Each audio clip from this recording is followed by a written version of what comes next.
untuk 7.1.1, kalau kita lihat kembali 7.1.1 adalah etika dan perundangan lah. Etika dan perundangan yang berkaitan dalam bidang grafik. Untuk 7.1.2 dia lebih kepada trend masa hadapan berkaitan dengan bidang grafik. Trend ni macam musim. Kalau sekarang ni musim durian lah.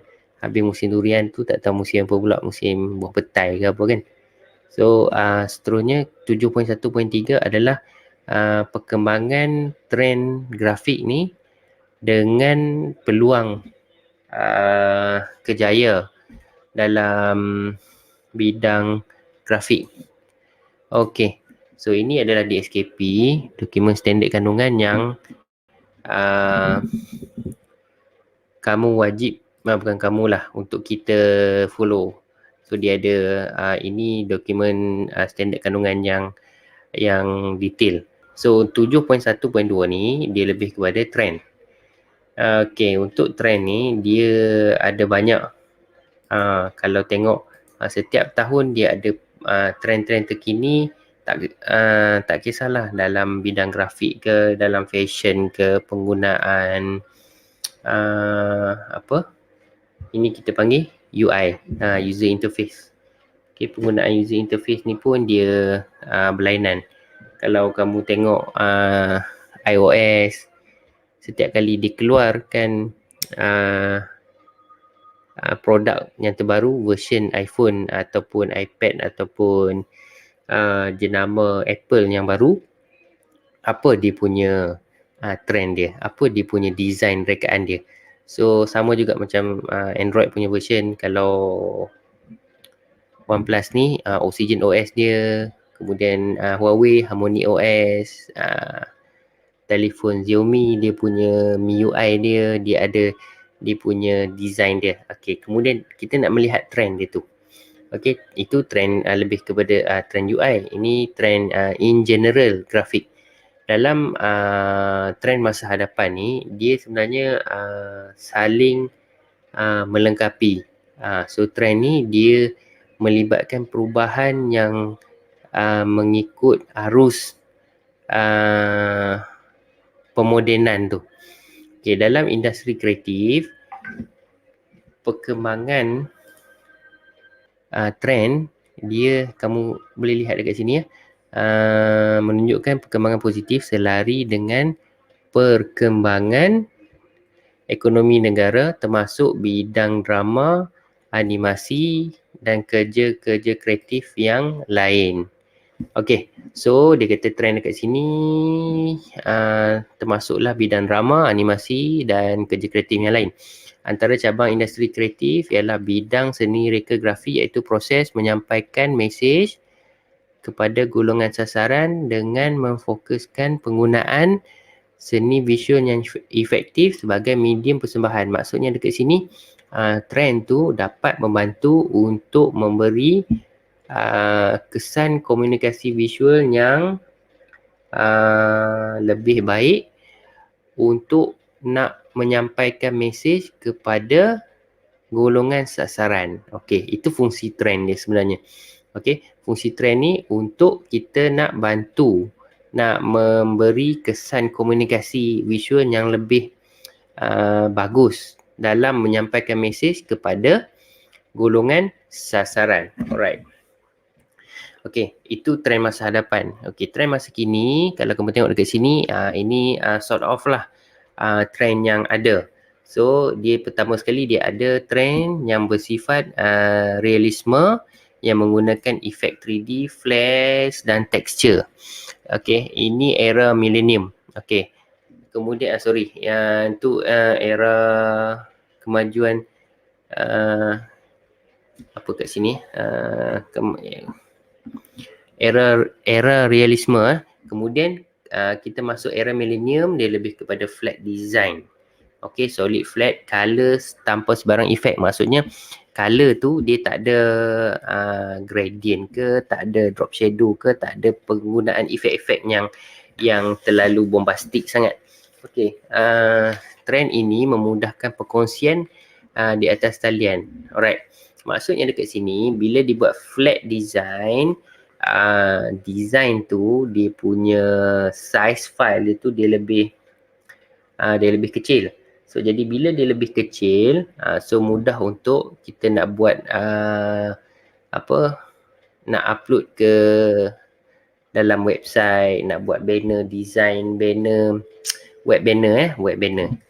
Alright, kemudian kita nak melihat semi flat. Semi flat ni dia gabungan flat dengan gabungan sedikit efek gradient, drop shadow, kemudian ada efek-efek 3D. Okay, kalau kamu tengok dekat sini, yang dekat gambar ni, nampak tak dia ada drop shadow, kemudian ada design flat. Design flat ni warna dia tu dia tak gradient. Okay, dia gabung. Alright, reka bentuk flat dan semi flat ni diadun bersama mewujudkan trend baru, iaitu contoh seperti flat doodle, tipografi, origami dan lain-lain lagi. Okay, sebenarnya trend ni dia satu penjenamaan lah sebenarnya. Dia membantu untuk dia membantu untuk nak memberikan kesan visual yang lebih sempurna lah. Okey, kalau kamu tengok trend sekarang ni, dia lebih menggunakan design-design yang bersifat flat dan menggunakan warna-warna yang dia tak banyak guna warna-warna gradient. So ini sebenarnya penggunaan elemen warna tu di dalam trend. Penggunaan elemen warna. So kita ada elemen-elemen warna dicampur pula elemen-elemen rekaan yang kita dah pelajari. So daripada situ kita dapat menghasilkan satu trend design. Alright. Kita tengok muka surat seterusnya. Okey, era yang berikutnya dia lebih kepada era yang melibatkan penggunaan hand drawing, dual tone, half tone, bright color gradient. Kalau kamu lihat dekat sini, untuk color gradient, untuk ni, apa kita panggil ni? Design, apa dia nama? Retro, yes. Design retro ni, kalau zaman sekarang pun masih ada pakai lagi. Sebabnya design retro ni dia evergreen lah. So penggunaan dia depend kepada kehendak klien tu. So sometimes klien tu dia nak design bersifat retro. So warna-warna yang kita pakai pun lebih bersifat retro lah. Warna-warna yang dia tak terlalu harsh, dia tak terlalu deep sangat. Dia punya warna dia lebih kepada warna-warna pastel, warna-warna yang bersifat 70s punya colour. Kemudian kalau kamu tengok sebelah kanan ni pula, penggunaan ilustrasi. Trend macam ni pun dia ada satu tahun dia menggunakan trend ni. So kalau kamu tengok kebanyakan poster-poster untuk 2021 punya ni, kalau kamu study balik poster dia, apa dia punya trend dia pakai. Sebenarnya trend-trend ni kamu boleh tengok dekat dalam carian internet lah, carian Google. Kalau untuk warna, biasanya kalau dulu saya banyak study color ni, saya buka kat pantone.com. Dalam tu dia ada color trend. So color trend ni pun dia memainkan peranan yang penting juga untuk setiap tahun punya trend color tu. So bila dia dapat satu trend color, daripada situ dia boleh elaborate untuk fashion, untuk grafik, untuk seni, untuk 7.1.3 dia lebih kepada perkembangan trend tu dengan peluang kerjaya sebagai seorang usahawan pereka grafik. Okay. Seorang usahawan dalam pereka grafik ni, dia bukan lagi bersifat berniaga. Dia up satu level lagi. Usahawan ni, dia sebenarnya kalau kamu tengok dekat sini, dia ada beberapa elemen yang kita kategorikan dia sebagai usahawan. Kita akan tengok pada 7.2. So sekarang ni kita nak tengok berkaitan trend dengan kerjaya seorang usahawan ni. Usahawan grafik lah, spesifik kepada usahawan grafik. Peluang kerjaya berubah mengikut keperluan semasa dan kecenderungan calon pekerja juga beralih kepada trend terkini. Okey, dalam industri revolusi 4.0, sebahagian besar syarikat yang ingin membina atau memulakan dan memasarkan perniagaan dijangka memperluaskan teknologi mereka. Okey, hari ini termasuk aplikasi mudah alih dan laman web. Okey, maksudnya dekat sini trend dia tu dia tak menggunakan apa yang kita kata cetakan lagi, penggunaan majalah. So jadi dalam IR 4.0 ni design dia tu dia lebih kepada design yang bersifat maya, yang kita dapat lihat dalam mobile phone, dalam komputer, internet dan bersifat mobility lah. So bila macam ni itu dia punya trend untuk IR 4.0. Macam mana kita seorang usahawan dalam reka grafik nak memasarkan kita punya produk ataupun nak memasarkan kita punya design kita seiring dengan trend yang ada ni. So penggunaan trend yang melibatkan design-design yang bersifat maya ni kita kena ambil tahu. So dia kata dekat sini trend dijangka memberi kesan positif dan meningkatkan permintaan terhadap profesional dalam reka bentuk, terutamanya reka bentuk grafik. Pelajar yang ingin menjadikan reka grafik sebagai kerjaya mereka, dia kena tahulah apa penggunaan trend di dalam pasaran rekaan grafik yang melibatkan rekaan grafik maya ni. Okey. So ini secara in general lah. Okey, secara in general. Nanti kita ada PBD untuk topik ni berkaitan perkembangan grafik digital dengan kerjaya sebagai seorang usahawan reka grafik. Okey, kita nak masuk yang seterusnya adalah 7.2. Alright, 7.2 ni dia lebih kepada asas keusahawanan. Kalau kamu lihat dekat sini daripada 7.2.1 sampailah item standard pembelajaran yang ke-6, dia melibatkan usahawan saja. Okey, kita tak lihat terlalu deep benda ni. Tapi untuk asas keusahawanan untuk seorang pereka grafik, kamu kena ambil tahu. So yang pertama 7.2.1 adalah bagaimana kita nak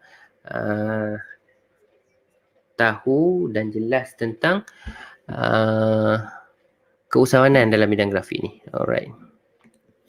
So konsep keusahawanan ni dia melibatkan sikap, kemahiran, pengetahuan, kemudian dia juga satu level lain daripada seorang peniaga.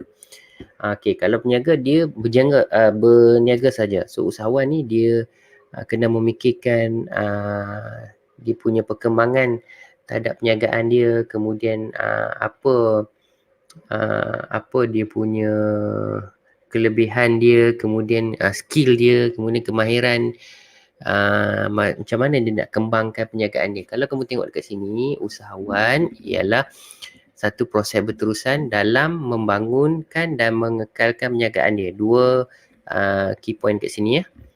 Membangunkan dan mengekalkan perniagaan. Kemudian usahawan merupakan konsep merangkumi sikap, kemahiran dan pengetahuan yang berkaitan dengan perniagaan dan perusahaan. Dalam perspektif Islam, usahawan ni dia terbahagi kepada dua, iaitu jual barang ataupun sistem penawaran sesuatu perkhidmatan bagi memperoleh rezeki yang halal. Dia ada sistem barter lah. So jual ataupun tawar perkhidmatan. Bukan sistem barter. Ramai usahawan bidang grafik telah berjaya. Hasil usaha mereka yang tidak pernah putus asa. So yang ini kita nak melihat satu contoh pereka grafik di Malaysia yang sukses lah. Nama dia Fazli Abdul Latif ataupun nama penanya Kuku Besi.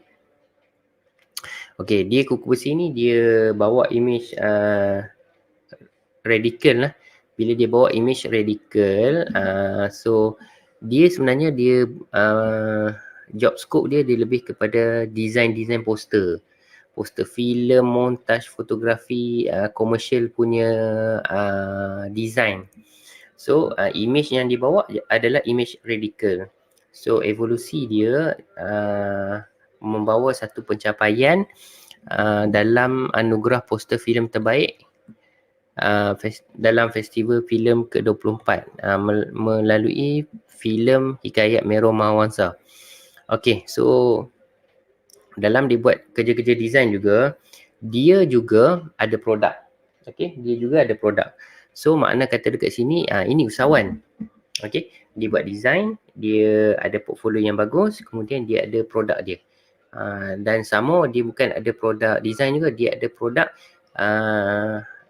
lain terus daripada produk grafik. Kamu tengok kat sini, menghasilkan produk makanan asas dalam bentuk paket iaitu barang kisar. Okay, alright, kita tengok. Okay, ni contoh poster. So poster ni kalau kamu lihat dekat sini, bukan dia tangkap muat saja, gambar pun semua bukan tangkap muat. Dia kena ada pre-production, production dan post-production. Pre-production ni dia buat storyboard dulu. Kemudian dia decide location kat mana, lighting, apa nak pakai, jenis lens untuk buat photoshoot. Kemudian siapa dia punya talent. Kemudian production, yang sedang berlaku lah, dia set up apa semua, dia shoot. So ni untuk design poster pun kena ada 3 fasa ni. Kemudian post production buat design lah, buat design. So kalau kamu tengok, ini konsep dia, konsep radical. Radical ni dia lebih kepada something yang macam heavy sikit lah, heavy, kemudian penggunaan tona warna yang pekat. Okay, so ini kuku besi Fazli Abdul Latif. Alright, ini design poster dia, ini produk.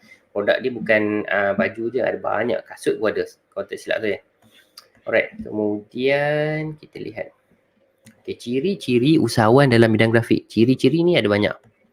Okay, ciri-ciri dia kalau kamu lihat dekat sini, yang pertama kreatif. Kedua adalah kritis. Kreatif ni dia kalau kamu pun kena ada sifat ni, ciri ni. Ciri yang mana kamu perlu berfikir luar daripada sesuatu yang ada. Untuk buat design lah, especially untuk buat design. Kritis ni kena berfikir secara serius. Okay, sebagai seorang usahawan kena ada dua-dua ni. Kalau tidak, dia tak saling melengkapi. Okay. Baik, seterusnya usahawan juga perlu ada inovasi. So kalau kamu tengok kuku besi tu, dia ada inovasi lah. Inovasi dia daripada dia buat design, kemudian dia ada produk yang lain juga. Seterusnya, selain daripada berinovasi, dia juga fleksibel. Dia ada masa-masa yang dia boleh gunakan untuk dia berkarya. Alright. Integriti ni biasalah, kena jujur, amanah, tambah-tambah kalau kita buat bisnes ni ada partner, kena berintegriti, tambah-tambah melibatkan kewangan lah. Okay, kemudian adalah budaya saing. Budaya saing ni contoh kita ambil tadi macam kuku besi. Okay, dia dah terlalu selesa dengan dia punya platform yang dia ada sekarang ni dengan bisnes apa semua. Kalau dia tak ada sifat sikap ataupun ciri kreatif dan kritis tu tadi, dia tak dapat nak bersaing dalam zaman sekarang ni. Kalau kamu tengok designer-designer bercambah macam cendawan, so terlalu banyak. So dia kena ada satu yang kita cakap budaya saing. So jadi usahawan grafik ni banyak. So kalau dia stick dengan dia punya tu, dia tak ada portfolio lain, so dia tak dapatlah nak bersaing dengan designer-designer yang baru ni. Okey, seterusnya adalah bijak merebut peluang. Bijak merebut peluang ni lebih kepada kalau dalam tender-tender nak buat design apa semua. So kita perlu ada satu sikap yang kita kena pandai tackle. Sebabnya bila usahawan ni bergantung kepada kita. Kalau kita tak ada job, kalau kita tak ada business, tak ada klien, so business kita tu boleh gulung tikar lah. So kita tak ada income, tambah-tambah kalau kita benda tu melibatkan printing, kita ada co-worker pun semua kan. Okey, seterusnya adalah cekal. Belajar daripada kesilapan. Okey, alright, yang ni umum lah, secara umum. Okey. 7.2.3 menjelaskan sumber keusahawanan. Dalam sumber keusahawanan ni ada 4 ada 4. Sumber manusia, modal, bahan mentah dan sumber teknologi. Okey, sumber teknologi. Okey, kalau kamu lihat dekat sini, sumber yang pertama adalah sumber manusia. Sumber manusia ni dia lebih kepada pekerja. Macam mana kita nak cari co-worker kita nak cari kita punya pekerja-pekerja yang bersifat ada kemahiran teknikal. Kemudian kita kena cari pekerja yang boleh communicate bagus dengan kita. So benda-benda ni kita yang kena decide, sebabnya kita usahawan. Kita macam bos lah, dia tak adalah macam ketua ke apa ke. So bila fasa kita menjadi usahawan ni, semua benda ni kita kena ambil tahu. Even kalau kita buat secara freelance pun, kita kena ada management yang bagus dari segi penggunaan sumber, keempat-empat sumber ni. Okay, sumber manusia ni dia lebih kepada sumber bagaimana kita nak mendapatkan co-worker kita tu. Dalam untuk kita nak mencari sumber modal insan tu, kita ada tiga perkara lah yang kita kena ambil tahu. Okay, kemahiran teknikal, kemudian apa? Kemahiran interpersonal, dan terakhir sekali adalah pengurusan masa. Ini pengurusan masa ni penting lah. Dalam pengurusan masa ni ada dua benda, deadline dengan deadline. Deadline tu yang kita jumpa klien, kita set up time frame, kita set up timeline apa semua, dan kita ada satu deadline. Deadline tu tarikh yang mana kita kena jangan jumpa lah deadline tu. Okay, jangan jumpa deadline tu. Alright, seterusnya kita nak tengok kemahiran yang perlu ada dalam modal insan ni adalah kemahiran membuat keputusan. Sumber manusia, sumber modal. Okey, dalam sumber manusia ni, kemahiran teknikal, interpersonal ni communication skill lah between kita dengan co-worker. Okey, kemahiran pengurusan masa ni dekat kita. Kemudian kemahiran membuat keputusan tu dekat kita.